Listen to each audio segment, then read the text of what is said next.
Isa ka ba sa mga taong nakakaranas ng pananakit sa bahagi ng tiyan o sa parte kung saan naroon ang iyong kidney o bato?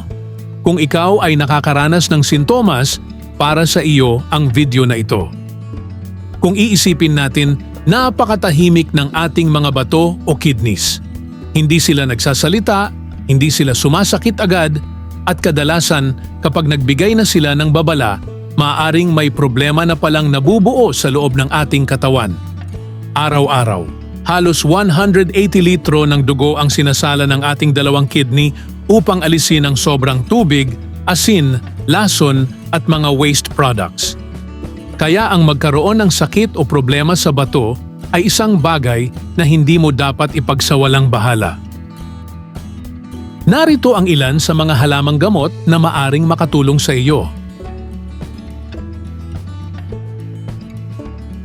Ang unang halamang ito ay kilala sa buong mundo bilang Chancapiedra, wikang Espanyol, na ang ibig sabihin ay stone breaker o pandurog ng bato. Kilala rin ito bilang gale of the wind at ang scientific name nito ay Phyllanthus niruri. Nagmula ito sa mga tropikal na lugar ng South America, particular sa Peru, Brazil at Amazon rainforest. Libu-libong taon na itong ginagamit ng mga katutubong tribo bilang halamang panggamot. Tinawag itong stone breaker dahil napansin ng mga sinaunang manggagamot na ang mga taong umiinom nito ay mas madaling nakakapaglabas ng maliliit na kidney stones. Sa modernong panahon, may ilang pag-aaral na nagpapakita na maaaring makatulong ang Chancapiedra sa pagpaparelax ng muscles ng urinary tract, kaya mas madaling makadaan ang maliliit na bato. Sa Pilipinas, tinatawag itong sampasampalukan dahil sa pagkakahawig ng dahon nito sa sampalok. Hindi gaanong pinapansin at madalas lamang itong ituring na isang halamang ligaw o damo na tumutubo lamang sa paligid. Sunod naman ay ang sambong, isa sa mga pinakakilalang halamang gamot sa Pilipinas. Ang scientific name nito ay Blumea balsamifera. Matagal na itong ginagamit sa traditional medicine sa Southeast Asia, ngunit mas lalo itong nakilala ng kilalanin ng Department of Health bilang isa sa mga halamang may aprobadong gamit para makatulong sa mga taong may banayad na kidney stones. Ang sambong ay kilala bilang natural diuretic. Ibig sabihin, maaari nitong dagdagan ang paglabas ng ihi. Sa ganitong paraan, maaaring makatulong itong ma-flush palabas ang maliliit na kristal bago pa lumaki at maging bato. Bukod dito, mayroon din itong anti-inflammatory at antioxidant compounds na maaaring makatulong laban sa oxidative stress. Pinakukuluan ang dahon nito o maaari ding ibabad ang dahon sa mainit na tubig at saka inumin. Ang ikatlo ay ang Balbas pusa o Orthosiphon aristatus na kilala rin sa ibang bansa bilang Java tea o cat's whiskers dahil sa mahahabang puting bulaklak nitong kahawig ng balbas ng pusa.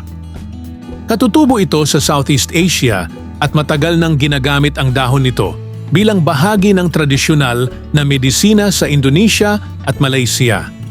Isa rin itong halamang may diuretic effect kaya ginagamit upang makatulong sa pagdaloy ng ihi. Bukod dito, naglalaman ito ng flavonoids at rosmarinic acid na kilala bilang antioxidants.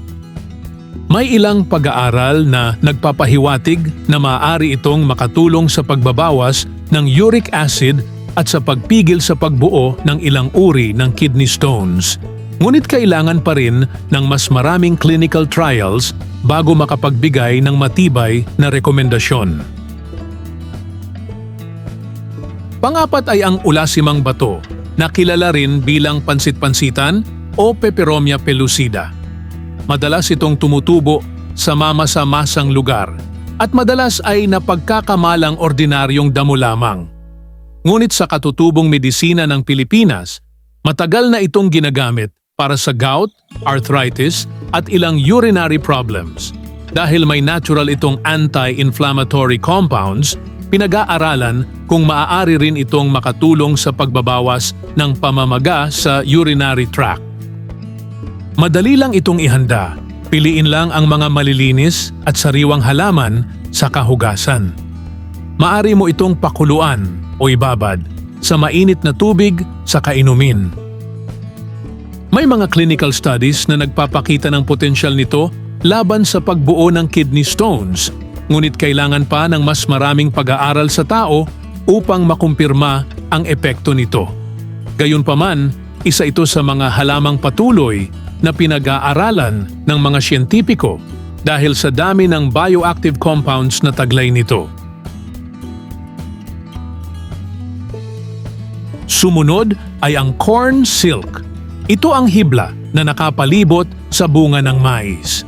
Kadalasan ay itinatapon lamang ito, ngunit sa China, Korea at ilang bahagi ng Europa, matagal na itong ginagamit bilang herbal tea. Ang corn silk ay kilala sa pagiging banayad na diuretic. Mayroon din itong antioxidants at anti-inflammatory compounds. Sa tradisyonal na medisina, ginagamit ito upang makatulong sa urinary tract irritation at para suportahan ang normal na pagdaloy ng ihi.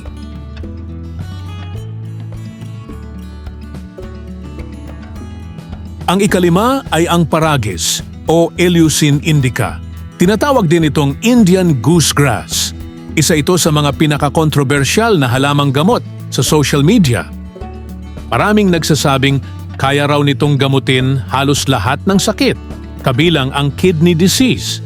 Ngunit kapag tiningnan natin ang siyentipikong ebidensya, kakaunti pa lamang ang matitibay na pag-aaral tungkol dito.